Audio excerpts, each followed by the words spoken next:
Assalamualaikum warahmatullahi wabarakatuh. Madayaw mayo adlaw kaninyong tanan. Magandang araw sa inyong lahat. Ngayong Marso, ginugunita natin ang Fire Prevention Month. Fire is a threat that can be avoided through preventive discipline that starts in our homes, schools, and workplaces. Unahin natin ang paghahanda. Awareness alone is not enough. We must actively inspect our electrical systems, clear fire hazards, and ensure that every member of the family knows the emergency exit plan. Ang kaligtasan ng komunidad ay nagsisimula sa pagiging alerto ng bawat individual.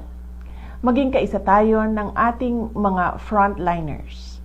Do not wait for an emergency to learn about safety. I encourage everyone to participate in local fire drills and education campaigns. Ang kaalaman, ang ating unang depensa laban sa mga sakunang kumikitil ng buhay at sumisira ng ari-arian. Pahalagahan natin ang bayanihan. I commend the private groups and volunteer fire brigades who dedicate their time to fire response and urge the public to support their initiatives.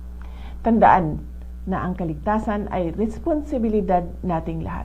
Ang pag-iingat sa sunog ay isang pang-araw-araw na commitment. Let us build communities that are not only resilient but also proactively safe from fire hazards. Mahalin natin ang Pilipinas para sa Diyos sa bayan at sa bawat pamilyang Pilipino. Syukran.